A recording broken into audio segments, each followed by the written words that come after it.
3 keys to efficiency that we are going to unravel for a fuller life.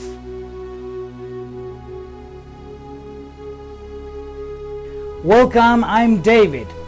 There are 3 keys that successful and influential people develop in their day-to-day activities. These keys, predispositions, work. And this happens for the simple reason that these keys, which are extraordinarily common, the vast majority of us, even knowing them, do not apply them in our day-to-day, either due to neglect or disorganization. And those 3 keys are: 1. Be proactive and non-reactive. Take charge of your destiny. 2. Who does not try does not succeed. Worse than failing is not trying. 3. Enjoy the process and not the objectives.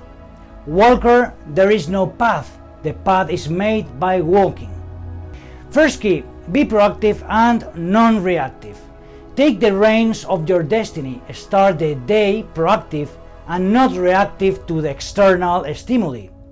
The benefits of creating our own routine to apply as soon as we wake up are extraordinary, since we start the day with control over what we do and not reacting to the stimuli imposed and over which we have no control. Dedicating time to ourselves, even if it's small, maybe as little as 20 minutes, is essential to start the day on the right foot. In this way, we control the beginning of our day by being proactive, developing an activity that fulfills us as human beings while taking control of our day. The opposite is to take the attitude of being reactive to a stimuli that all they do is produce distractions. It is common for the vast majority to get hold of their cell phone as soon as they wake up, and thus obtain their brain dopamine dose that irresistibly distracts us and usually does not bring us anything positive.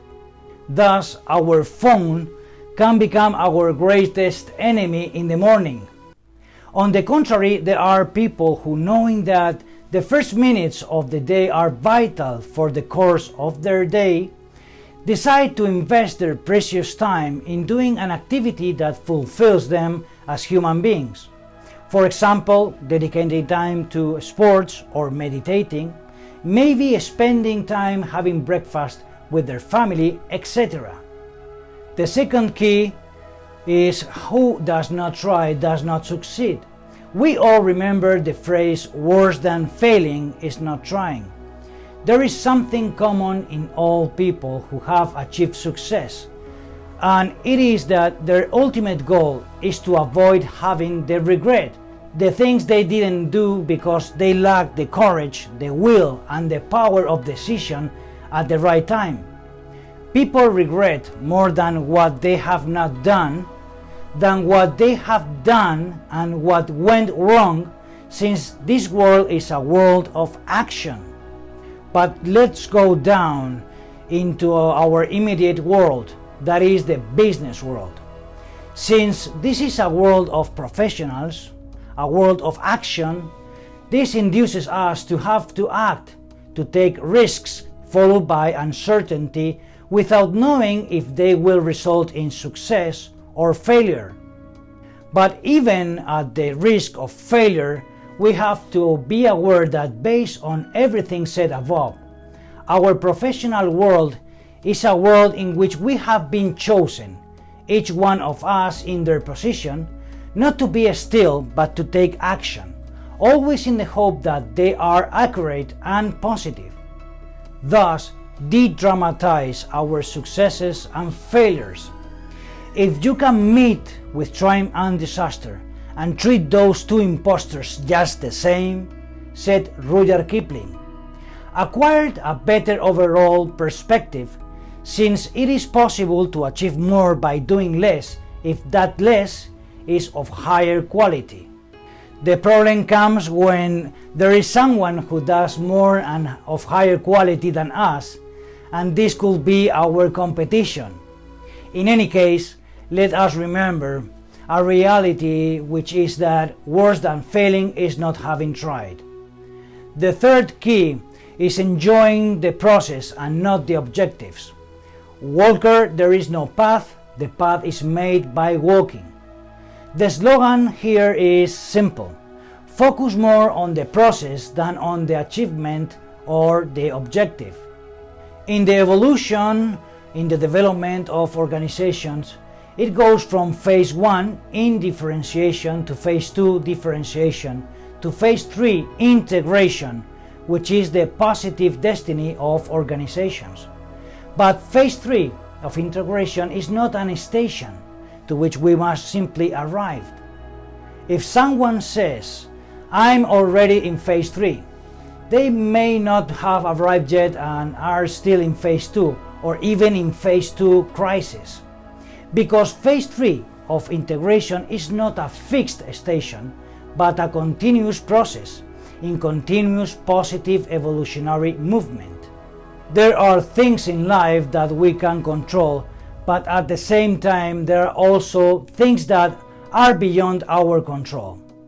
This leads us to take responsibility for what is within our possibilities and de-dramatize when things do not go well if they are beyond our control.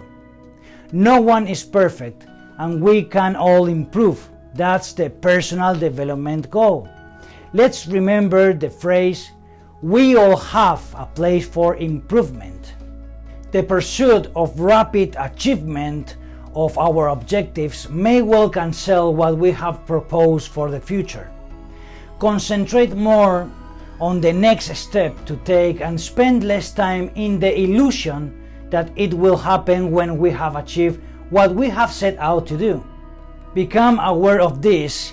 It is essential to spend more time of the day thinking, even at the expense of reducing the time of action. Let's us remember that the human soul is tripartite.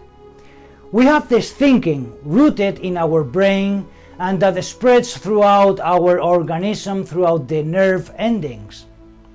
We have the feeling located in everything rhythmic and metabolic in our body. And the will, we have the will, the operating will. And if I think something and I feel that this is correct, knowing that the logic of feeling is different from the logic of thinking, but of great value and different origin than thinking, giving warmth to the cold thinking, then the intention arises to carry out the thoughts and senses, what I do thanks to my operating will. Think, feel, want. And okay, if you are interested in our videos, I suggest you give a like and subscribe to our channels in English and Spanish as we publish videos every week.